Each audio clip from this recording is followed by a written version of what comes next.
Assalamualaikum warahmatullahi wabarakatuh.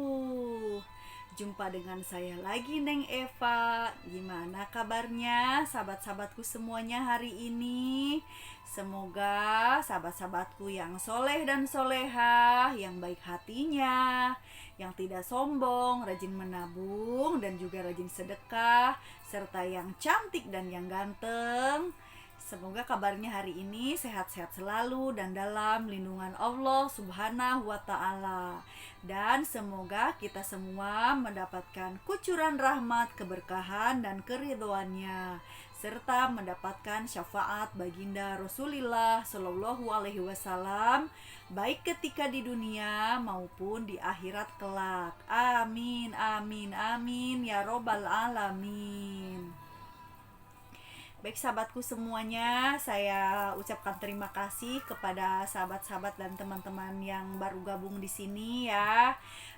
Jadi kalau misalkan para subscribernya ini yang belum mengetahui tentang spiritualitas, saya sarankan untuk mengikuti konten saya dari awal sehingga tidak tidak menjadikan kesalahpahaman gitu, karena dari awal itu kan masih dari basic gitu, terus meningkat makin luas gitu kan. Karena kalau makin kesini kan pelajarannya makin tinggi gitu, makin luas gitu. Jadi saya sarankan untuk mengikuti konten saya itu dari awal, dari 2 bulan yang lalu ya. Nah terus uh, saya juga mohon maaf gitu, mau mengingatkan bahwa video konten YouTube ini dibuat untuk umum ya, tidak bermaksud untuk merendahkan siapapun, tidak bermaksud untuk menyinggung hati siapapun. Tapi kalau tersinggung, entah itu tersinggung positif atau negatif, bahwa sesungguhnya energi telah masuk. Dan sebaik-baik manusia adalah yang mudah menerima nasihat ya, karena kita seperti kita di dalam rumah ya, walau karena bekas aktivitas sehari-hari itu, walaupun tiap hari kita berbenah, kita nyapu, ngepel, bersihin halaman, bersihin ruangan, bersihin kamar tidur, bersihin kamar mandi, karena aktivitas sehari-hari kan berantakan lagi. Jadi kita harus berbenah setiap hari. Begitu juga dengan jiwa kita. Karena aktivitas sehari-hari, pekerjaan, kegiatan yang melibatkan insan dengan insan atau manusia dengan manusia gitu kan, saling berinteraksi, itu kan kadang-kadang kita ada obrolan yang sengaja ataupun yang tidak sengaja, sehingga ada dosa gibah ya, ada dosa iri dengki gitu, karena cerita-cerita obrolan baik yang sengaja ataupun yang tidak disengaja. Nah makanya belajar spiritualitas ini kita untuk berbenah diri, berbenah jiwa, karena manusia itu tidak ada yang luput dari dosa.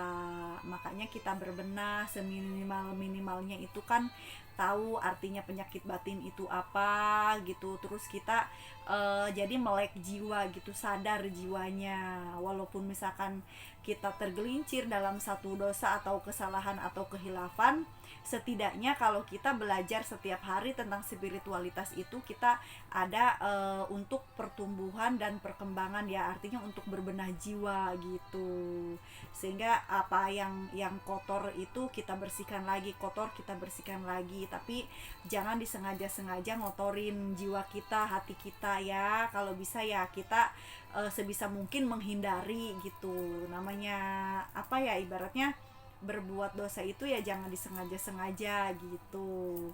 Namun ya semua itu kita berserah kepada Allah ya. Kita hanya menjalankan takdirnya, apapun baik dan buruknya, qada-qadarnya itu kita terima. Tapi kalau itu suatu keburukan atau kejelekan, kita hindari dan kita benahi dan kita bertobat gitu ya.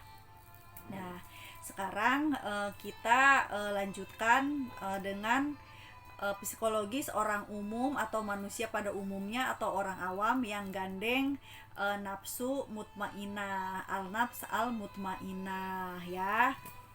Nah, sama saja dengan para salikin atau tingkatan apapun manusia di muka bumi ini tentu memiliki kedudukan antara 4 nafsu ini. Kadang-kadang maju mundur atau meningkat, mundur lagi, maju lagi. Itulah siklus atau grafik perjalanan jiwa kita gitu. Di posisi apapun kedudukan sosial dan kedudukan agama kita, nafsu itu selalu berjalan dan naik turun gitu ya.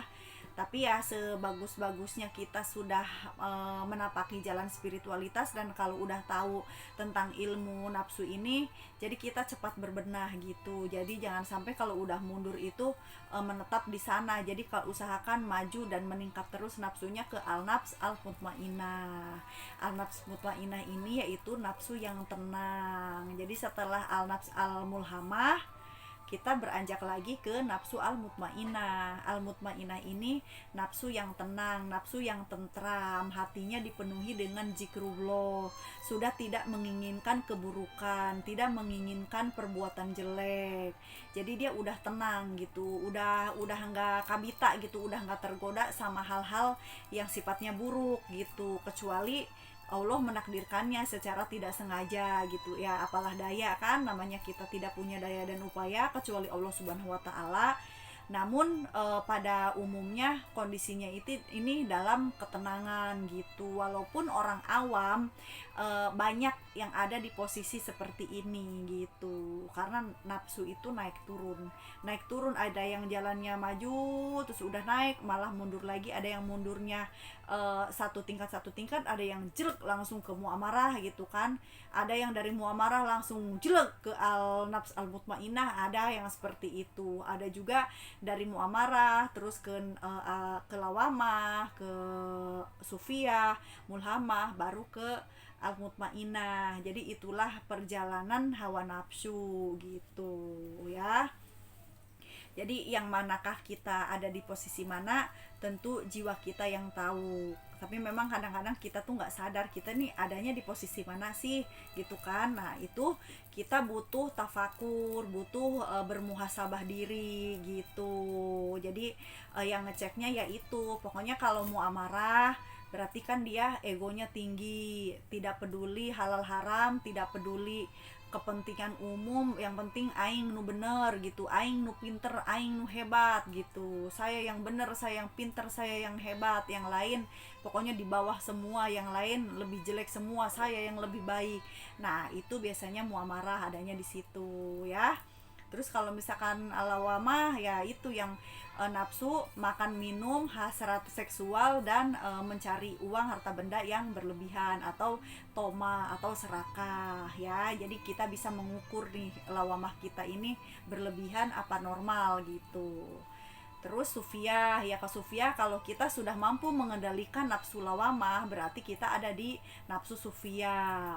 Kalau mulhamah, kalau kita sudah banyak mendapatkan hidayah Allah dan bimbingan Allah berarti kita ada di mulhamah.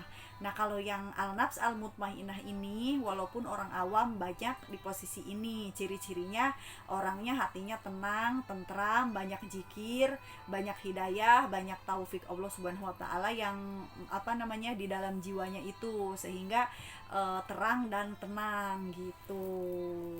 Kalau sudah tahu seperti ini, kita sama-sama bertafakur ya, sama-sama bermuhasabah diri, kita ada di posisi mana. Namun perlu diketahui, setenang-tenangnya kita, setercerah-cerahkannya kita atau mulhamah, tetap muamarah dan lawamah tidak akan pernah hilang dari dalam jiwa kita. Hanya saja sudah tenang kalau ada di posisi al-mutmainah ini gitu ya. Karena hidup itu kalau misalkan salah satunya padam ya berarti kita sebagai manusia nggak sempurna juga. Kita kan unsur badan kita ini, jiwa kita ini terdapat unsur dari angin, air, api, angin, air, dan tanah gitu kan. Jadi kalau salah satunya hilang itu nggak mungkin ya, paling yang sifat yang manakah yang mendominasi, tetap yang tiga ini akan selalu ada gitu. Hanya saja yang dominan yang mana atau yang aktif yang mana gitu.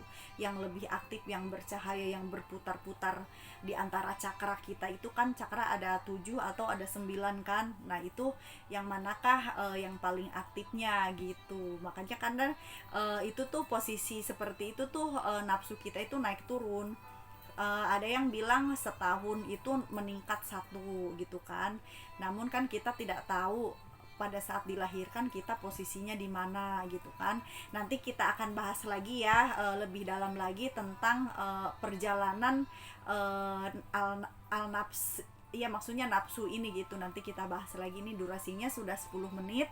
Kita lanjutkan lagi di sesi berikutnya.